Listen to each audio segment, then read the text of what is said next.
The book that I have decided to read this semester is Ender's Game by Orson Scott Card.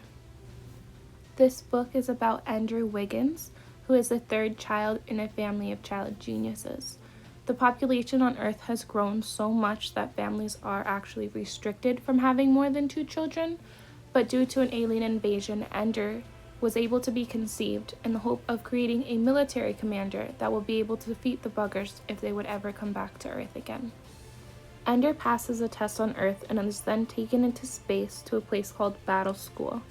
Ender starts out as a launchie and he moves through the rankings till he can lead his own army, the Dragon Army. The armies are made up of groups of children who compete in mock battles for a ranking, and this is how they train. Ender is pushed through each stage faster than anyone ever before him, and he is resented by others for his intelligence and the fact that his army has never lost a battle. Eventually, Ender is taken to command school, where he is taught to use a space simulator that replicates what it would really be like to go to war with the buggers.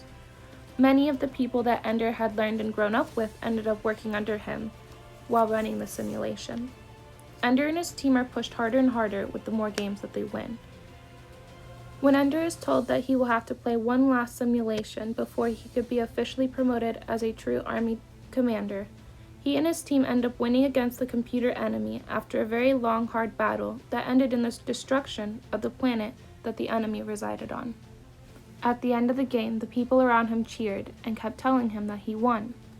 Ender was upset that he was lied to and that it was not a game that he was playing, but the actual war, and that he ended up being the cause of many lost lives. In the end of the book, Ender ends up governing the first group of people to make it home on the buggers' now empty home planet.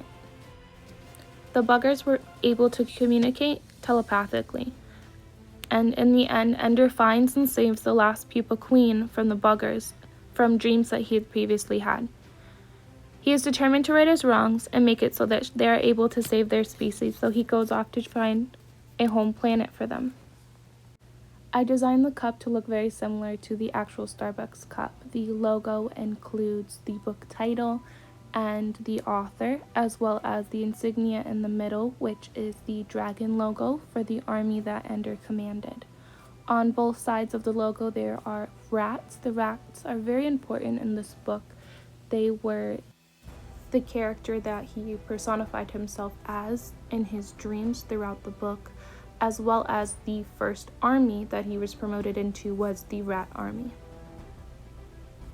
On the bottom, I included a piece that says, "Careful, the book you're about to read is extremely good," and I definitely agree with this.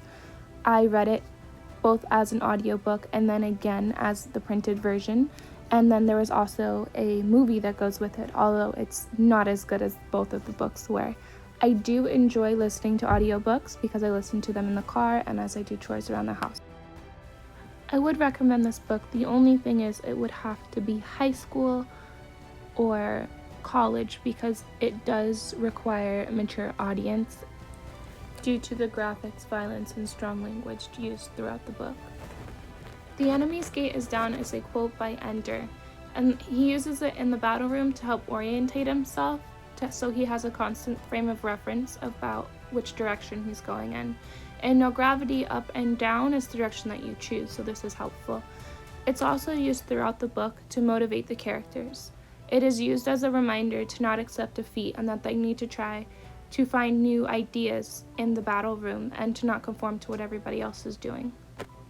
This part of the cup is where I put all of the important characters that show up throughout the book, and I grouped them by their similarities. And inside the cup I have a character analysis between both of them and how they influence Ender throughout the book as well. Around the whole rim of the cup there's the word third. Third is Ender's nickname, and in the beginning of the book it is used in a derogatory way because most people have no more than 2 children and they make fun of him for being a third. But in the end, being a third is one of the highest forms of respect that you can be called. The top of the cup has a symbol for the International Fleet, which is the organization that founded the Battle School and Command School and had the biggest impact on Ender's life throughout the book.